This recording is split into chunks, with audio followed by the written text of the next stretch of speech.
Most symposia have a conclusion at the end, which I think is a conversation after a series of sessions where somebody says, well, what were the themes that emerged?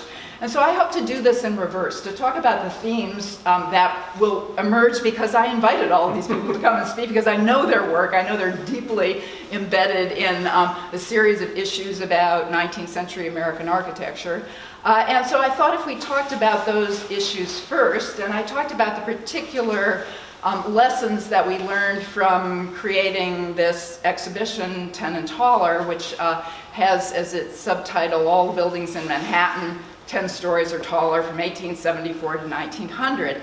And as I will explain with the slides, this is based on the research of Don Friedman, who's going to be one of the people who will be sitting in front conversing after I give the overview. So I thought that in talking about these themes, which are really meant to elicit thoughts about new narratives about high-rise history. And if I talk about some of these are the new narratives, but there are lots of narratives, and these are all books by the speakers here today. And one of them, Tom Leslie's book is about Chicago, but most of them are about New York. So if I pile all of these up, you'll see the collective wisdom of a generation of, this isn't all of them, but a generation of scholars who are like my age and younger, which is getting to be at the top range rather than the young, the young rebels of the profession. But I've been doing this for 25 or 30 years or so, and I always thought that I had a revisionist approach to the material.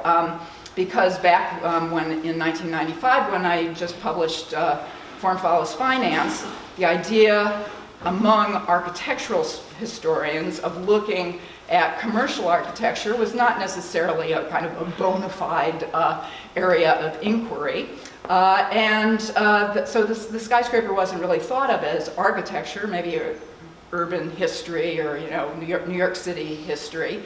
And the idea of looking at issues, interpreting the building closely as an economic blueprint rather than a symbol of something or a formal expression or an aesthetic theory was not something that was, I think standard within the profession. So, I picked that as my revisionist theme. And all of the people who are speaking here tonight are steeped in these decades and have been widely exposed to a lot of material that doesn't see daylight very much anymore. So that's what I hope to draw on, that kind of deep experience that people have in their research that might be brought together to illuminate questions which are somewhat different than the questions that were traditionally asked when I started graduate school, or now people might, question of the work that was produced like mine in the 1990s or, the beginning of this century. So we're very open to the idea of new narratives and conversation, and I thought that the way that we would begin to do that is with this overview, visual overview of the exhibition, and I guess I can start that now, Josh. And after I remember to thank very much two people who can't be here tonight, Elise Jaffe and Jeffrey Brown, who are some of the foremost patrons of architecture, both contemporary and historical in New York. And I asked them if they would be interested in sponsoring this exhibition, and they responded very quickly. Yeah, it sounds like such a great idea. And so thank you, Elise and Jeff.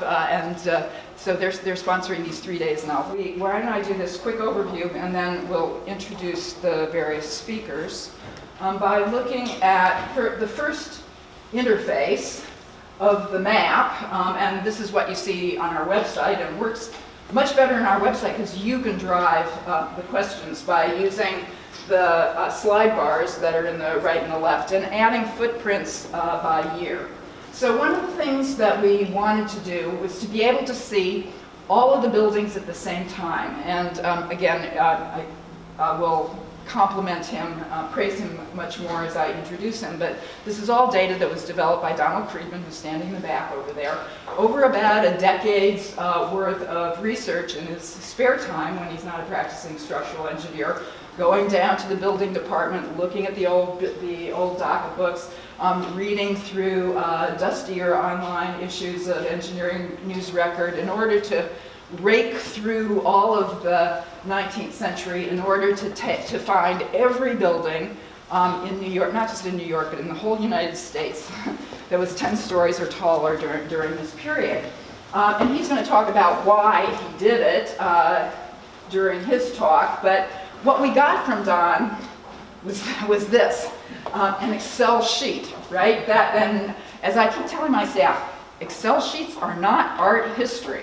So we wanted to turn this into art history. And this is Don's book, by the way, and a flyer for what will become an actual book. This is the one of 3 copies that were created from the study that he did that was NISCA funded, thanks to NISCA. But we got from Don this Excel sheet that had every building by its address, by its lot, with the information of an enormous amount of information, which you can see on the pages that he compiled. So we had all of this information with one image for every building, almost every building. And so we undertook to find more than one image of every building, but at least one good historical view. And that's what you see on the wall on the other side here, this projection, the grid that we made, which is on that first interface over there, that shows all of the buildings loaded up by year. And the way that you can use this on the website is to click on a building and it will pop up Don's data and then some historical contextual images, historic context of the various images. So and then the next thing that we wanted to do, really the first thing we wanted to do besides to get a picture of every building so that we could see them all together at the same time in order to say, well, you know, what do they have in common? We have to see them all in order to do that. And this is really the first time in history that you could say, we know what every single building is, so we can see them all together, but then we had to visualize them. But the main thing we wanted to do is see them on a map. And so we spent about, let me get to that, well, that image. Not that image, but about 1,000 hours on the map that just moved out of the center of the gallery, and is right there hanging on our ramp. Stitching together in Photoshop 100 plates of a 1909 land map, a fire insurance map, Bromley's, and that was updated in the 1913, 1915. But in any case, we spent a lot of time first making a map so that you'd be able to zoom in on the web and you'd be able to, like in Google Earth, to drag it and also zoom in. And we placed on the map the accurate footprints of all the 250 buildings that were part of Don's data. And with the slider, and so on the map, you can click on any footprint and you would see a pop-up window, which is the series of historical views. So we thought that, that's a great tool in order to be able to explore the buildings for fun. But the loading, and so Josh, shall we go to the video? The loading of buildings by year, so we're going to interrupt for the video that's usually is projecting on this wall, and it's about a minute and a half or so, but I'll try to narrate it as we're looking at it. And this is also on our website as well as shown in the gallery. To see all the buildings on the map in 1900, the ones that fit onto, and pretty much this is every building between Lower Manhattan and about 87th Street or so. There's some you can't see. But to load those footprints and to see what this chronological loading might tell you about the patterns of urban development in the city. So the first thing that we began to see when we loaded them by year is that there are 2 zones of development. One in Lower Manhattan, and the red buildings are the office buildings, so red footprints, office buildings. But you can see on these years, the same time to the north and over on the right are these very large footprints, as big as anything that you see downtown, that are the apartment buildings that Andrew Alpern is going to talk about. And so viewing it again, we're seeing it now without the map. right? You saw them add on the map so you could see where everything was. But if you look at this without a map, what you can see is that in the very last years of the century, buildings are filling in here from about Canal Street and connecting downtown and midtown. And what you see on that white sheet of paper with the building footprints is Broadway. Broadway is the story. Broadway is the entire story. And it was the most interesting, I would say, revelation out of being able to take all of the buildings and add them to the map by year to see that there was not a steady northward progression of Broadway in terms of development, but a regular filling in all the way along the length of Broadway. And what you can tell from the various interfaces, okay, you can stop that now. What you can tell from these various interfaces is that the types of buildings that add, mostly on Broadway, in the last decades of the century are the orange ones, and those are loft buildings. So really the kind of rise, burgeoning, incredible multiplication of space for business in the city happens in the last years of the century, despite the panic of 1893 that brought a worldwide recession into the business community and into finance. So the map became the centerpiece once we decided to do the exhibition. We wanted people enjoy, to lust over our map as we did ourselves, but we had these three kinds of information. And so really incidental to the exhibition are the various sections, not incidental, but essential, but not part of our concept, or the structural systems that are illustrated in the three cases here, from pure masonry to metal skeleton through a hybrid system in the middle of wall-braced frame. And the categories of building types of apartment buildings, hotel buildings, loft buildings, and office buildings in the category of slenderness. So just to show again, but to be able to control it, the addition by year, and you probably can't see it because it's too small there, but I think we started in 1892, 1895, 1897, and 1900. You can see, as I take them off, in that short span of time from 1893, when there are practically no buildings on Broadway, but by 1900, you see that they're filling in everywhere simultaneously, not marching north up the street. So this last thing that I'm going to talk about is a theme for some of the sessions tomorrow, and it's the difference between the narrative of height as the explanation of the high-rise or of the skyscraper, the urge to build the tallest building, the competition, the ego, all of those, kind of emotional identifiers that make, illustrated here, that the story of the office building, the competition, the technological determinism, all the inventions that allow for those tallest buildings. And, everybody is fascinated by that. Reporters love it. The Council on Tall Buildings and Urban Habitat is interested in one kind of measurement for buildings today and fighting about what's the tallest. Vertical height is the only dimension that they're interested in. But you can look at tall, or you can look at all, and you can get a different sense of history by looking at the all instead. And so that's the idea, the difference between tall and all as a narrative is one of the things that we want to continue to explore. And we're doing that in different typologies. So tonight, Andrew and Alpern will talk a little bit about how he got interested in the apartment buildings and what he's observed through that. And hotels, which Tom Mellins will be talking about, and lofts, which I will talk about tomorrow, and these are the slender buildings. But we'll begin with, and thanks to Elise and Jeff, we'll begin, and so you can see, how about I have the speakers come up, I'll hold up their books. So Don, come and take a seat, because I'm going to introduce you first. All the speakers are going to rearrange themselves here. So Don is the author of numerous books, but this is the second edition of Historical Building Construction. And so this is the early version of Structure and Skyscrapers, and here and over on the table we have the flyer for the upcoming publication, which will be in Next year. Going to be? Early next year. Sometime next year. And then Andrew Alpern, why don't you come over and sit there? So his book on the Dakota, recently published, and he's also written a great deal about real estate, holdouts, and a lot more about the luxury apartment house. Tom Mellins, co-author with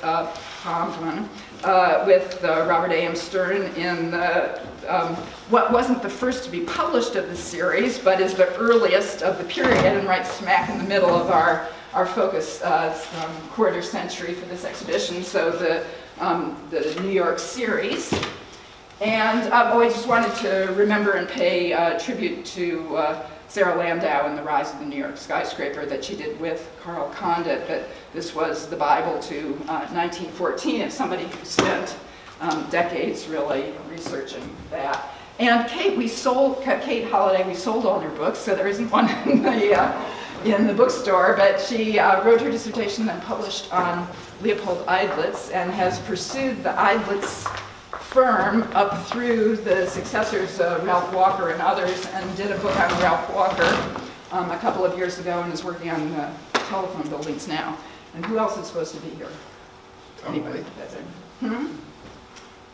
That's it. Lee. Where's Lee? Hey, come on. Yeah, right. And Lee Gray, whose book is upstairs, and I forgot to bring down, but is the world's expert on the history of elevators, and has also wrote his dissertation on the Tribune building.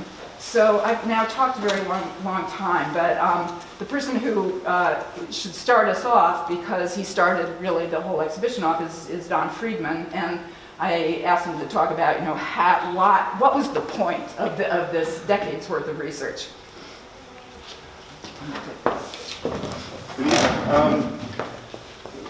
I guess I just can't stand here and say obsession, because that would not really work. I started working on old buildings very early in my career as an engineer in the late 80s, and I quickly found out that there weren't a lot of good sources of information on the engineering of old buildings, on what is actually in them, which if you're renovating them is a useful thing to have. So I started doing research. And when I started doing research, I turned to architectural histories, and I found out that they're great books, but that architectural historians don't necessarily write about the things a structural engineer wants to read about. And since I can't change architectural history, I had to change how I was doing research. I got into this funny situation where I realized that I was approaching things in the manner of history of technology. I was looking at structural systems, excuse me, and the question always was, how does a building stand up? How does it resist wind load? What's the relation of the exterior walls to the frame, if there is a frame? Which are questions that are addressed in standard architectural histories, but never from a structural engineering standpoint. Again, it's not the purpose of those books. There's no reason for it to be in there. So this research came out of trying to get the answer of how did modern steel framing develop? And there's a sort of odd quirk to buildings if you look at them as technological objects. Most new technologies begin small and then grow, or they begin simple and then get more complicated. There was never a reason to build a two-story steel frame building. So the earliest examples of steel skeleton framing tend to be tall buildings. It's a new technology that began at the large scale and worked its way down. And that meant that the way to study the history of modern building engineering is to study the history of skyscrapers. And since I didn't know which buildings were interesting from my perspective, from the engineering view, I made the decision that the easy way to find out was to look at all of them. And then I just had to define all. And I set a minimum height of 10 stories, and I said by 1900 we have pretty recognizably modern steel skeleton frame buildings. So I said structurally complete by 1900. I limited it to the US because that's where I know the sources really more than anything else. But honestly, there wasn't a lot going on in this field in other countries. And then I just said, what buildings are there? And I came up with 443, some of which are extensions. I'll never know if that's all of them. It's a sort of curious thing. If there were, I have one building in Duluth. I have one building in Grand Rapids, things like that. If there were one building in Worcester, Massachusetts, I would know, because if somebody built a 10-story building in Worcester in 1899, it would have been a big deal, and it would have been in the press. What I would not know is if I missed a 10-story loft building in Brooklyn in 1900, because a 10-story building in New York wasn't a big deal anymore. So I accept that 443 is the number I've got. I'll never know if it's complete, but it's good enough to say, this gives me some trends, this shows me the development of the technology, and that's those three cases. And a student did some beautiful 3D modeling to show the frames of the buildings. That was my goal, was to get that information and a timeline on it so that I could understand better how the structural technology developed. And everything else that Carol and her staff have done with this research is a byproduct from my perspective. But that's okay, because I love this, looking at this exhibition as much as everybody else, because this is not what I was trying to do necessarily, but it comes out of the information about the buildings. Thank you.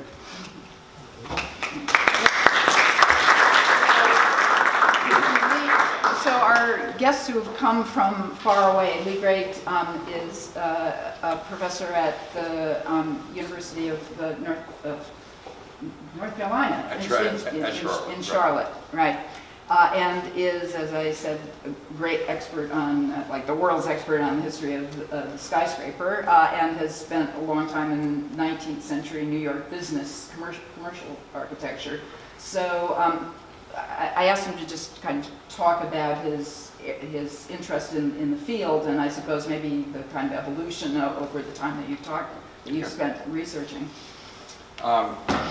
So as Carol said, I spend way too much time thinking about elevators, and literally it's all the time. That's what I read on the plane when I was flying here, thinking about the next thing I'm working on, which either means I'm a real expert, or it's a desperate cry for help. You all can decide.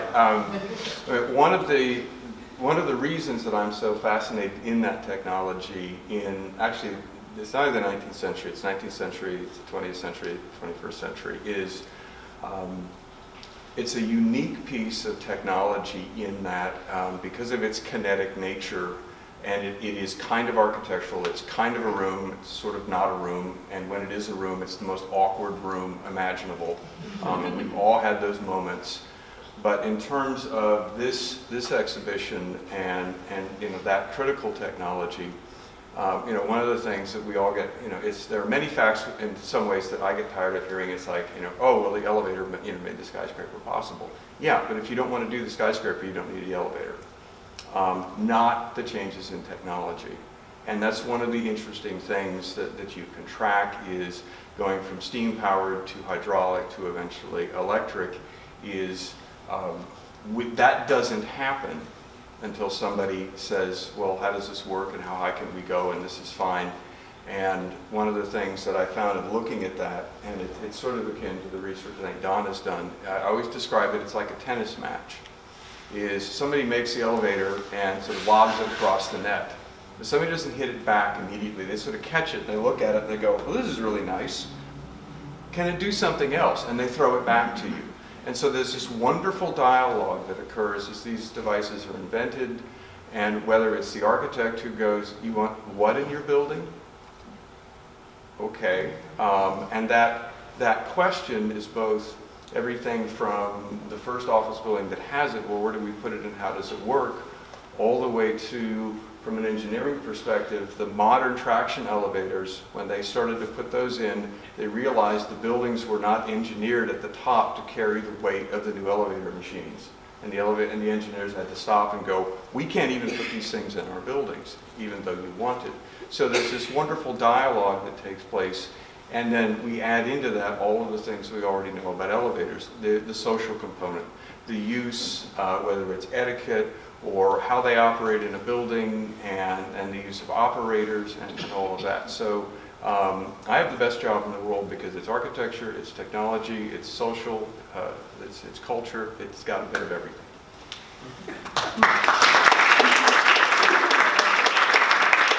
You actually came the farthest, I think, today. So Kate is professor at University of Texas, Arlington, and has been working on New York buildings for a good many years. So, and I felt very simpatico when she came to talk about her Ralph Walker book, and we looked at drawings together and everything in the HLW collection.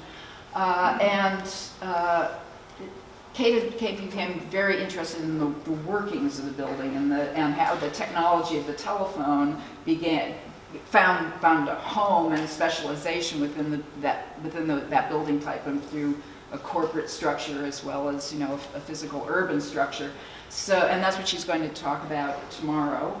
But why don't you tell us more about how you began to specialize in this? Well, it is a pleasure to be here. I got in this afternoon, so bear with me.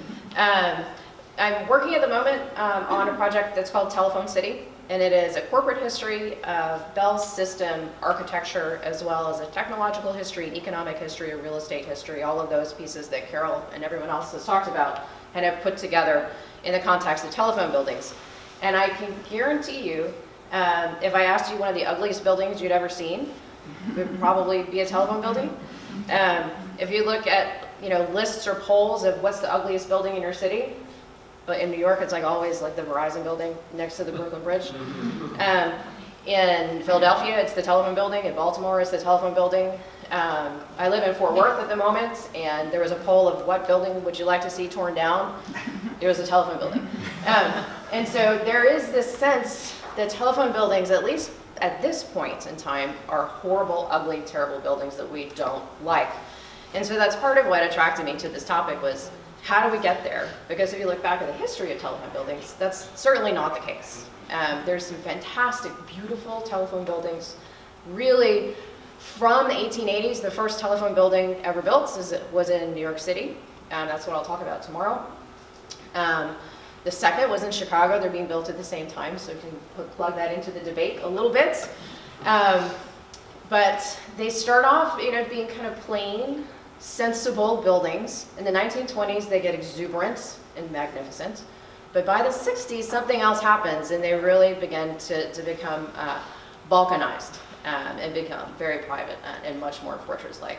So I'm very interested in this trajectory, especially because many of the firms who start working on these buildings in the 1880s are actually the same firms 3 generations later that are working on them in the 1960s. So especially in New York, you start off with Cyrus Seidlitz, and it goes through Ralph Walker and Voorhees, Gamillan and Walker, and then it ends up with Voorhees, Walker, Foley, Smith, and that firm keeps going. And they're designing these horrible, ugly buildings in the 1960s when they had been designing something else. So part of that question is, what's the trajectory that informs that big story?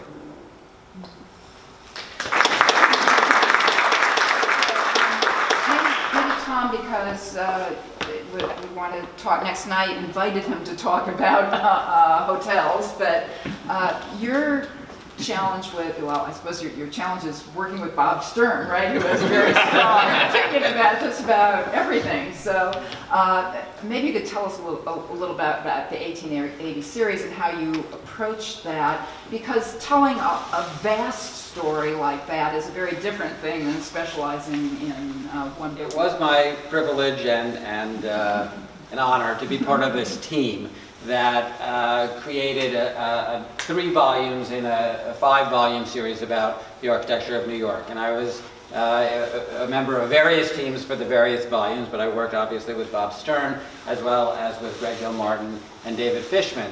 And the series had already started by the time I joined the team. The first volume was 1900, and then I worked on 1930 and forward to 1960, and then back in time to 1880. One of the things that was striking to me about the series, which, as I say, predated my involvement, was that there was very little written about New York, even as late as the 1980s. That if you were interested in the architecture of London or Paris or Rome, you had all sorts of resources available to you. If you were interested even in the architecture of smaller European capitals, Barcelona, Prague, there were scholarly works that you could use as resources. If you were interested in New York, you had the AIA guide. You didn't have a lot of material. There were others, and I'm not saying that there was nothing else, but you go into a Barnes & Noble now, and there's an entire section on the architecture of New York. I get satisfaction out of knowing that I played a little tiny part in that. So the question is, why, if New York was widely acknowledged as one of the world's great cities, was there so little written about its architecture, about the built environment? There's all sorts of reasons for that, and I'm not going to talk for a long time now, but among other things, I think it was considered that New York was so bottom line oriented that there was a kind of disconnect between the emphasis on commerce and the ability to create what was considered to be art, the art of building. That New York couldn't really be that interesting from an architectural point of view in terms of the art of building if it was so much about commerce. To me, one of the defining features of New York is to see those two elements, and Carol's work addresses this directly, as creating as catalyzing creativity. As that is what New York is this confluence of commerce and art, or practicality and poetry, if you want to use other words. And that marriage of different forces is perhaps nowhere more powerfully expressed, I think, than in the skyscraper type. So that's my interest in the skyscraper really comes out of a broader interest in the history of New York, and then the skyscraper becoming synonymous with the city, and the city in turn becoming synonymous with what is 20th century urbanism. That for better or for worse, New York becomes a paradigm adopted worldwide. The reality is that the history of the tall building predates the 20th century, and we're surrounded by here, and so we had to go back in time to really explore the roots of why New York emerges as, in a sense, the capital of the 20th century.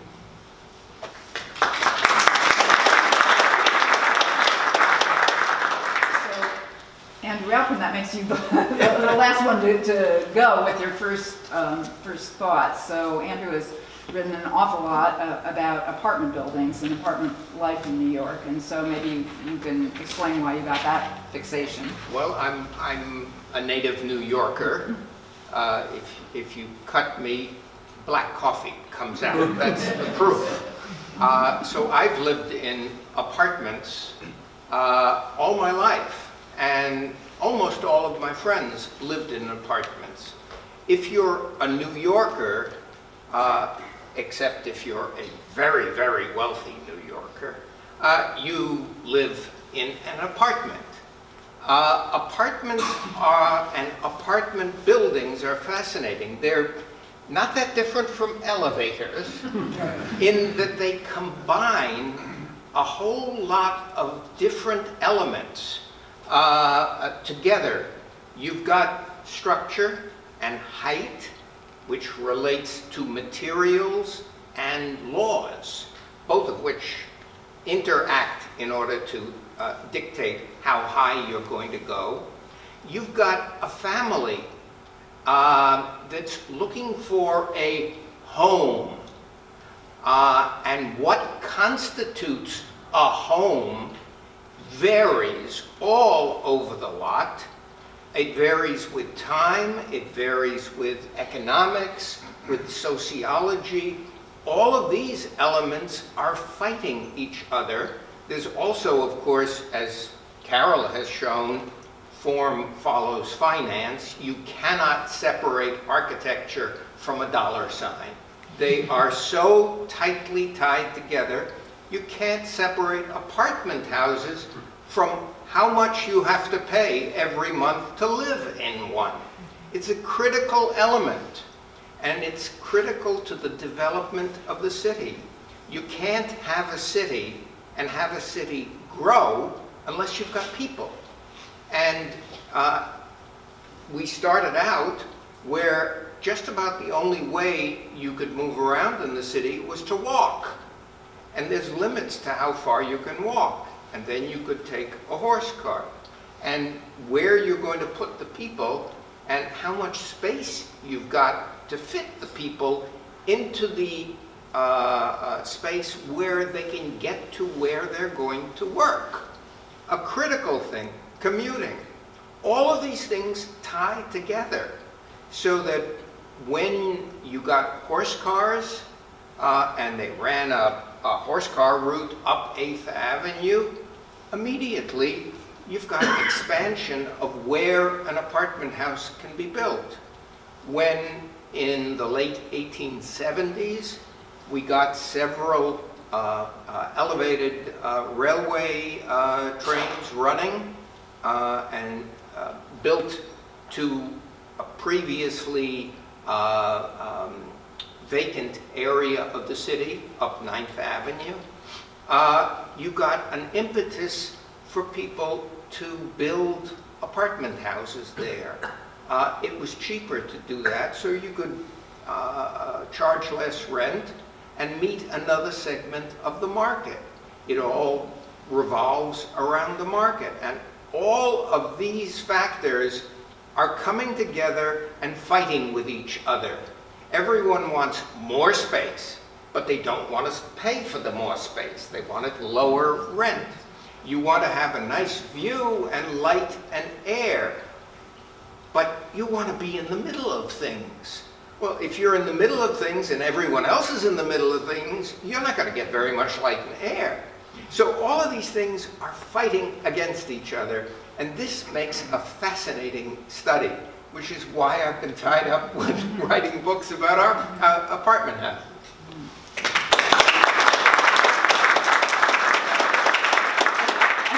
To clap anymore after each person's presentation, so we'll just have a continuing conversation now. But I guess one of the things that I learned last night from, or to think about last night from Tom Leslie's talk about Chicago, is that one of the great absences in scholarship on New York, and as we've said, there were a lot of big gaping holes in the history of the city, history of our architecture, as building types and as they evolved, and where they evolved, the geography of the city as well.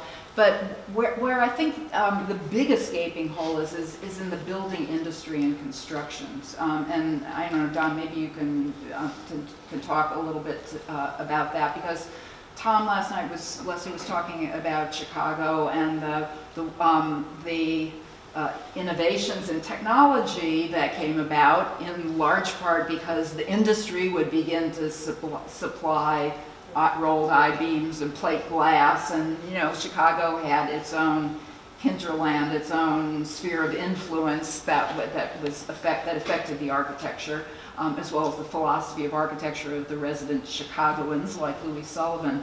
But it seems to me that the building industry, whether it's this construction, builders in the 19th century, it has been so little explored. And I wonder how you encounter them and how you think it figures into the history. I mean, in very broad terms, I don't think there's much of a difference between the construction history in New York and any other major city in the country. You start off in the mid-19th century with master masons and master carpenters are the ones driving projects. And some of them develop into general contracting firms, and some of them around 1900 start to develop into what we would recognize as a construction management firm, a firm that doesn't actually do any construction. The Starretts almost never quite got there. They were doing construction management, but they only did a little bit of construction because they couldn't find everybody they needed, and they were arguably the first real CMs in the city. And they built the Empire State Building in 11 months. Yeah. What's interesting is the way that different industries adapted, or interesting to me, different industries adapted to changes in what was being built.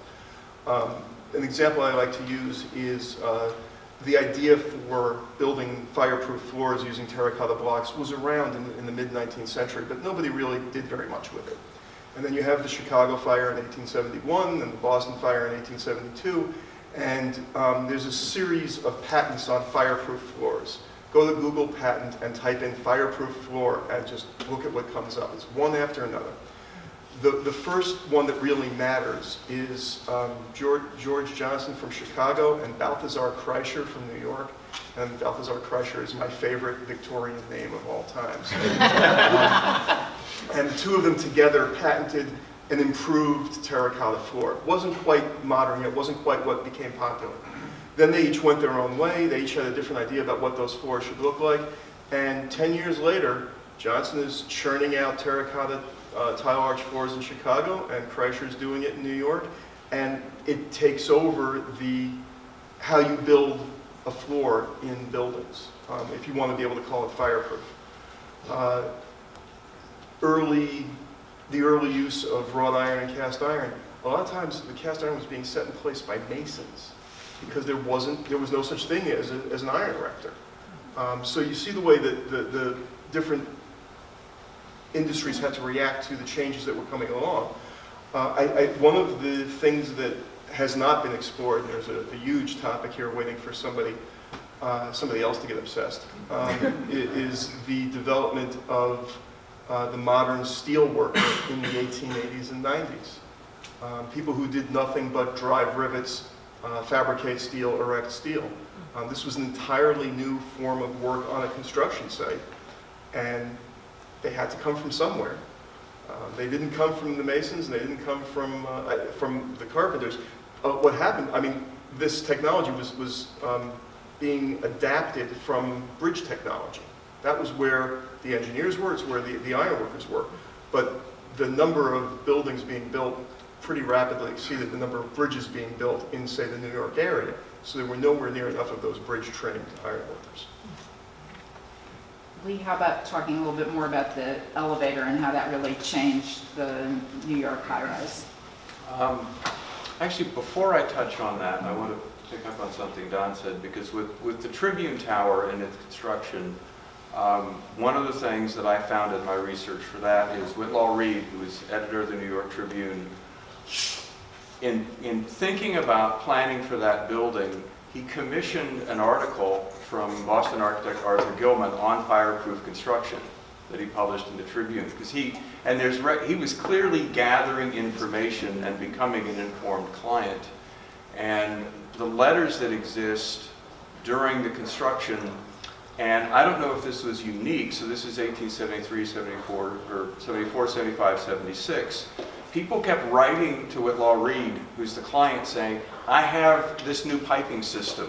You should use it in your building. I have, and his response was always the same. Well, I'll talk to my architect. But people were taking products to him, and what we don't know is it was the same thing occurring to the architects. And the Tribune Tower was built with day laborers. I mean, there was no construction firm to build that. It was because, and we know this because in part, the brick masons wanted more money, so Reid just fired all of them, waited a week, and he hired a whole new crew. So this labor practice is not new, by the way. It's been going on a long time. And we also know from the Tribune building that, at least from my research, it's the one that I know the most about, and the Hunt drawings survive, and it's a good example of building a really tall, complicated building, and finding your way as you did it, because one of the many stories that I've read about the building is, in some parts of the building, when it was finished, they only had hot water. The reason they only had hot water is they ran the cold water pipes in the same chases that they put steam pipes. Because this was new. They didn't understand that notion of, because they only had a few chases that they built, so they said, well, we'll just run everything here. The water tank at the top of the building had no drain to do maintenance, and so as they rigged up something and it leaked. Apparently there was a constant leak that then they had to. So there's all of these kinds of things, and in part because these massive buildings that there is no precedent, and that's where some of my fascination with the elevator comes in, because it had been around, and we have to remember it's introduced into hotels. It's this device that works very slowly, very elegantly. It has nothing to do with the pace of business. And that's one of the fundamental changes, that as you trace that through first with the equitable building and then going on is, well, how do they work? Literally. They've got an operator, and one of the first things was, well, we'll run them on a schedule like a streetcar. That didn't work really well. And they had to figure out how they, how people, because originally there's no buttons, you would sort of yell, and and they would come get you. And then they came up with the bright idea, so the operator, 6 o'clock, 7 in the evening, okay, they're done, they go home, so the elevator's shut down. And you go back to work late and you got to walk 6 floors. Because the elevator's Especially if you have a night edition of the Tribune. Yeah. Well, and the other one of the reasons the Tribune building, and it's sort of like the telephone buildings in terms of they were very specialized buildings, and I think this is why the elevator was so important and the technology is so important, because with the newspaper building, you've got the presses in the cellar, and then you have the composing room at the very top, because remember, they're setting the paper, these little tiny pieces of lead type in sheets, so they need daylight. So they're up here, the presses are down here, you have to have communication. So originally with dumbwaiters and then other small elevators, because they had to move the type sheets from the top of the building down to the press room. Well, the editor's also sitting up here, which is why in the Tribune Tower, he had his own little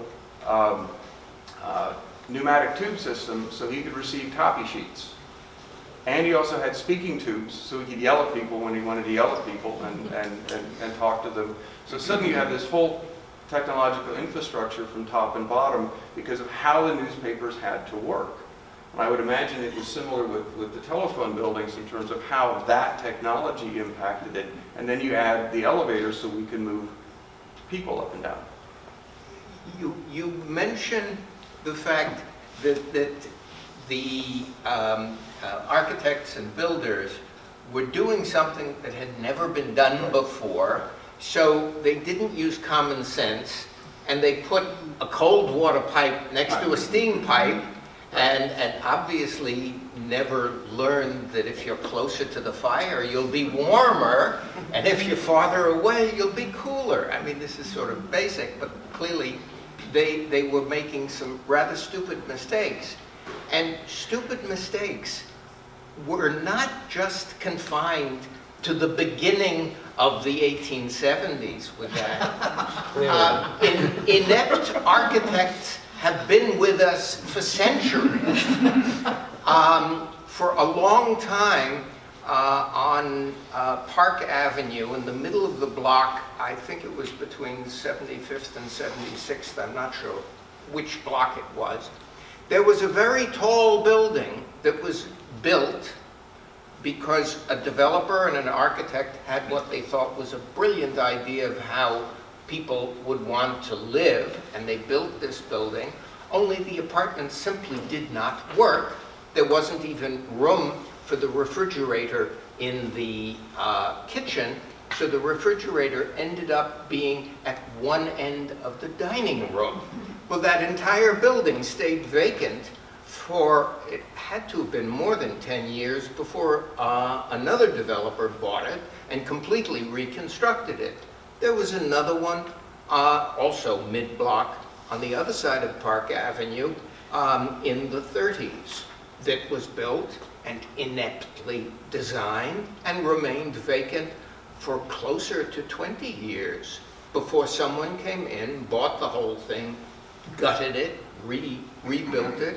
And I remember vividly a very egotistical developer who had all of the answers to all of the world's problems, if only the world would listen to him. And he bought a hotel on the southwest corner of 55th Street and 5th Avenue and rebuilt the inside, and he had the idea that every one of his guests would enjoy a bath in the bedroom. So he wanted luxury. He had a huge solid marble bath tub put in each bedroom, freestanding, purple marble. Didn't understand why he couldn't get anyone to come there. This is perpetual. As long as there are buildings, there will be architects. As long as there are architects, there will be stupidity, I assure you. Well, I just want to mention while we're talking about the Tribune building, that the model of the Tribune building that you see right here in this case was built by Michael Young, who's right there. So, and as long as we have the opportunity to point to it instead of to a slide, I think one of the extraordinary things that we're talking about here with the earliest part of invention is seeing how you build an open space out of brick, the same way you build a cathedral out of stone, except that you don't have to put floors in there for people to occupy. So I think the model shows very well. It goes all the way down to the foundations that sit on the hard sand, and the first floor that was the usable floor. Well, you can see the floors for the presses in the model too. You get a sense of just how difficult it was to enclose space in an age of masonry. And we're still talking, we're going to be talking in the first session about architecture in the age of masonry and moving towards basically the triumph of the steel skeleton, because Don stops his study in 1900 because he says, well, basically everybody was building it that way then. So, Don, could you just talk a little bit more about the bracketing of the period, and and how enormous were the advances, or are they still intermediate stages in the development? It's simultaneously enormous advances that nobody could see, and therefore I think people never picked up on it until it was far along in the process. You start off with buildings like Tribune, which have brick walls that are carrying load. Some of them have only brick walls. There are a number of buildings I looked at that structurally are no different than a row of brownstones. There are a series of parallel walls, and each pair of walls is carrying floor beams, and the structure of that is no different than having a group of row houses. Then they start to eliminate the interior walls and put in cast iron columns and wrought iron beams. That happens mid-19th century, although people are still building the older types of buildings. Then when they start looking at fireproof construction after the Chicago fire, they switch to tile arch floors. It lightens up the buildings, which makes them easier to build. It lightened up compared to a brick arch floor. Then they start saying, well, it takes so long to erect a building. I think something that, we're used to a building that's 60 stories tall might take a couple of years to build. It would take them 3 or 4 years to build a 10-story building sometimes, because they had to stop for the winter, because everything depended on the pace of masonry construction. And the walls were extremely thick, so it was an enormous amount of masonry. It moves very slowly. And there are economic advantages to having less masonry in terms of you're paying for less brick and you're paying for less labor to install that brick, but you also speed up construction, and there's a huge economic advantage to that. So people start saying, well, if we're using columns on the interior, can't we use columns around the edge of the building and erect the building quicker and use less masonry? To the average person, the buildings look exactly the same. Then they say, well, we've got columns at the edge of the building, we can put beams there and start really reducing the thickness of the wall. It still looks the same. Finally, they get to the point where they're building a skeleton frame building and they're resting their walls on the steel. It still looks the same. The average person knows that the buildings are getting taller, but doesn't realize that they're being built completely differently. And then comes the moment where the average person on the street realizes something has happened. And that's when the contractors say, that wall is supported at every floor, and I don't want to build my masonry at the first floor because that gets dinged up during construction. People hit it with things. So we're going to start building the walls at the second floor or the third floor. And suddenly you get this spate of newspaper articles. There's a masonry wall floating in midair. And because that was when people realized that this technological revolution had taken place. People in the construction and design industry knew about it. And people, that building's very tall because it's got a steel frame, but they don't really know what that means until they see a masonry wall floating in midair. And suddenly it comes home that the way people think of buildings, which is that the brick supports everything else, is no longer correct. So it's a huge revolution in how buildings are constructed, but it's basically hidden until the last stages, and then suddenly everybody picks up. Which year was that occurred? The first building where, and Tom Leslie's about to correct me when I say this, the first building where the wall began in midair was in Chicago, I think in 1893. But you know, this is the kind of thing that has to happen a number of times before everybody figures it out. It becomes common practice by 1900. By 1900, contractors are generally doing that because there are real savings in not building the first floor masonry just to have to repair it all at the end. I think people are going to want to start asking questions, so why don't I give Kate and Tom an opportunity to, comment on things that you've... So the theme that I would pick on that's relevant here to telephone buildings is the way that engineers and architects collaborated, or maybe not collaborated, but engineers designed these buildings and then architects came in to finish them.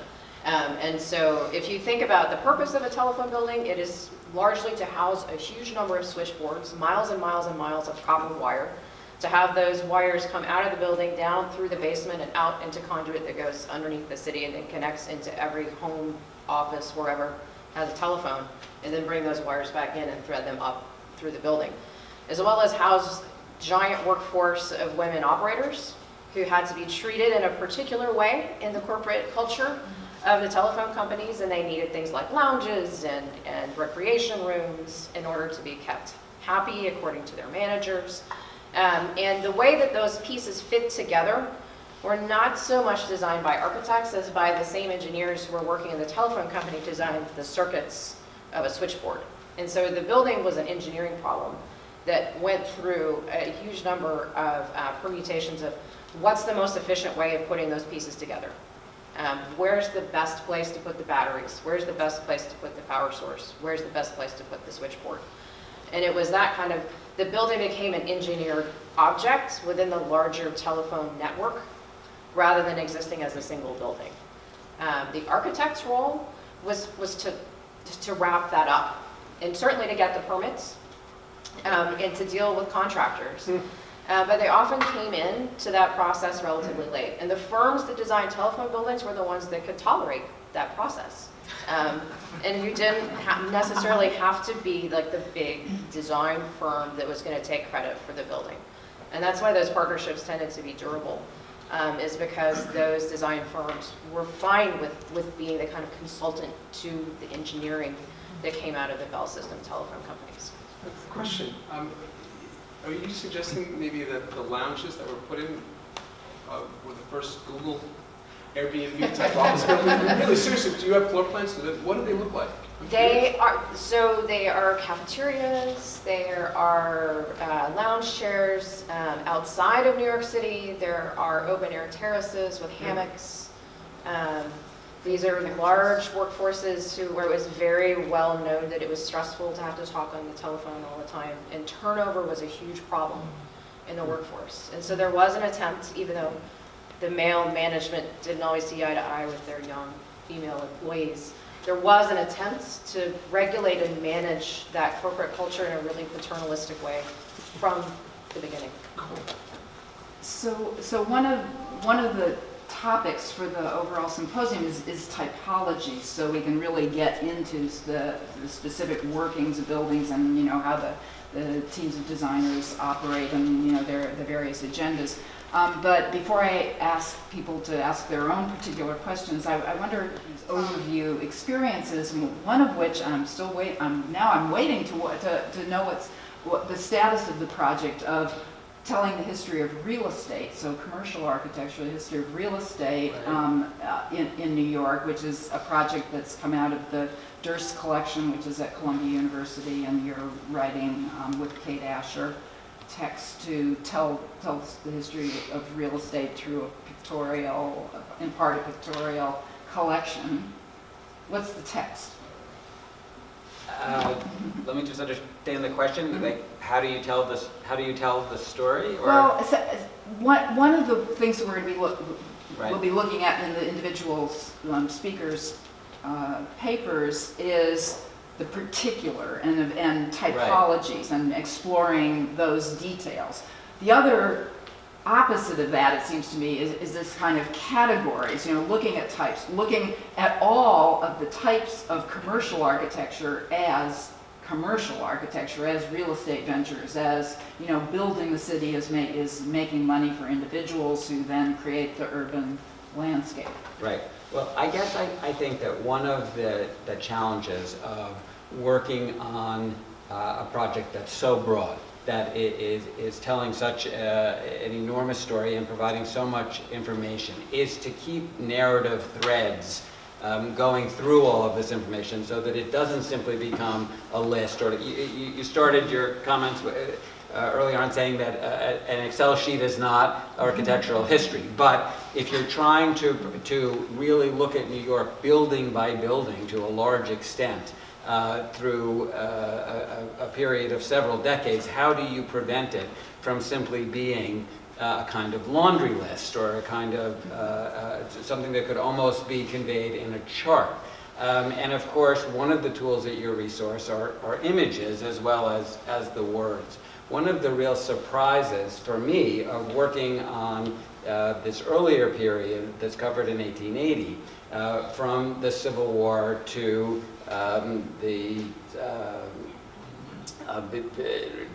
around 1890, was that I didn't realize how much photography still was already being used. I thought that we would need to rely to a large extent on renderings and on engravings, and it turns out that there's this enormous wealth of photography that allows you, I think, to tell the story in a different way. One of the things that was particularly interesting to me was the literal point of view that is portrayed in the images of New York. I hope this is germane to the question. And it cuts across building types, which is to say that very often, certainly not always, but very often renderings were created from the point of view of being on the street. Very often, and there's a great example of it in the back, that there's actually a street view that is portrayed. You see a person on the street, and you're looking at them pretty much from the perspective of being 5 feet off the sidewalk or 6 feet off the sidewalk. And then you look up at the building that's being portrayed. That changes with photography as it gets to be, as another thing you were talking about, this sort of mythology of Manhattan being developed from south to north is maybe not completely accurate, and blocks and whole neighborhoods are being filled in simultaneously. It gets harder and harder to document the buildings, and more often the photographs of tall buildings are being produced from other tall buildings, and you are getting a perspective that's not the perspective of the person on the street.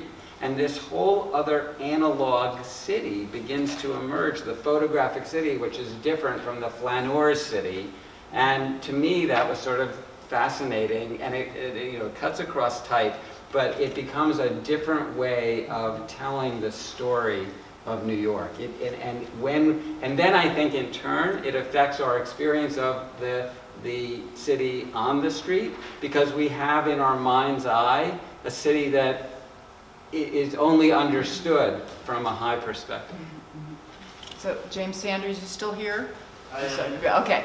Well, so since James Sanders is one of the writers of New York, a documentary, and has spent quite a long time with Rick Burns thinking about that, and wrote Celluloid City as opposed to Photographic City, do you have any questions or comments about that? Well, it is fascinating. I wrote a piece about observation decks in the New Yorker earlier this year, and one of the points I talked about was how the rise of the idea of the idea of just seeing a tall building is one thing, but the idea of being able to experience the tall building by being able to go up to its very top, and that would be a pleasure reserved not only for the wealthy corporate people who built the buildings, but for the public, was kind of an extraordinary idea. And from my understanding, finding the early information about this topic is very difficult.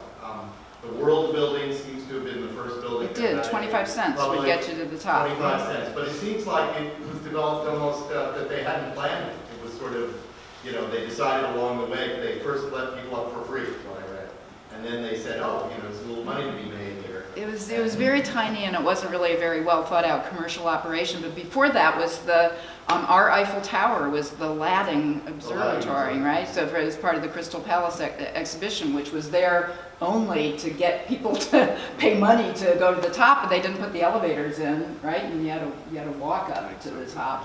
So 1853. So that didn't actually work out too well as an observation deck. But what about the broad scope, the sweep of New York and its Well, story? I think that the early Lower Manhattan towers, you looked out on a kind of, it's idea you were going to look out on a tight cluster of other towers.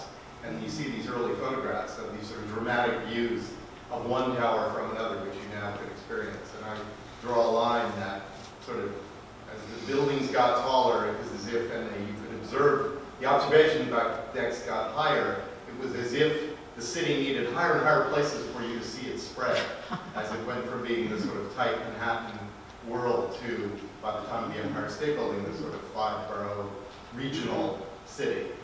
So I'm really intrigued by the idea of the skyscraper as the kind of iconography of the skyscraper as experienced from other skyscrapers, and the excitement and thrill of that view being seen as, you know, the distinctly modern experience, because I think there was a sense in which the skyline itself was kind of a higher version of San Gimignano or other things like that. But to be able to kind of go up 300 feet and look out on other 200 and 300 foot tall buildings seemed to me to be distinctive modern experience, and of course was related to air aviation and the idea that suddenly we had a whole, at this exact same moment, for the very first time, we could, except for the occasional observation balloon, we could now actually sort of experience the city from the air. So there's a sudden revolution in, I think, the way, in the perception of the modern city, which suddenly now has a kind of vertical dimension into the network.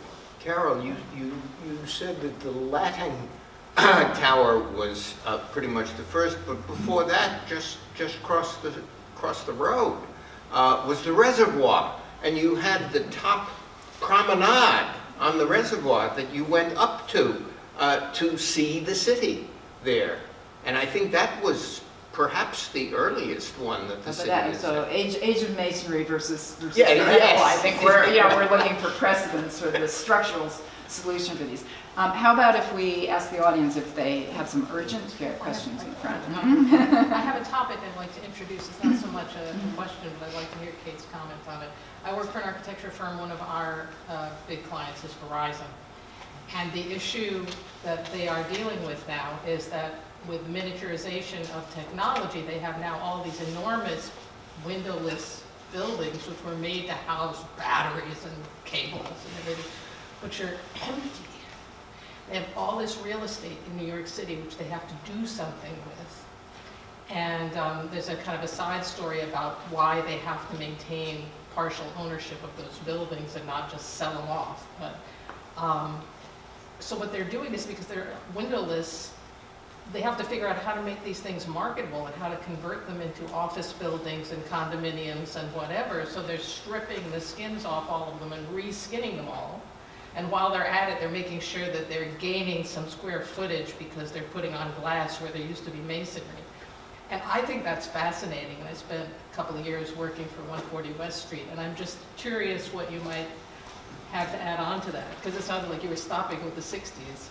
Yes, well, you know, I kind of, well, not really stopping, but the question of what to do with all of these buildings, because one key point is that the Bell system was the largest constructor of buildings in the history of the United States by many, many, many millions and hundreds of buildings. I've tried to figure out how many buildings they built, and there's no one at Bell that can make any kind of counts at all, but it's thousands of buildings across the country. And what's interesting to me about what you bring up is very true that most telephone buildings, they're still being used, so your cell phone is still going through the old telephone buildings for the most part, but all the floors above, all the skyscraper part is not needed anymore. And so basically the equipment in the basement is still being used and all the other floors are now empty. In New York, because of the real estate market, you can convert these buildings to other things. So Verizon has a huge amount of money that they're making off them. But in other cities, and I've talked to AT&T's corporate real estate about this, they have a different problem because they've got these amazing buildings like downtown Cleveland, but the real estate market doesn't let them convert the top floors to expensive condominiums. And in Fort Worth, Texas, it's not worth it to convert those top floors to something else. And so there's a really different market for used telephone buildings in New York than really anywhere else.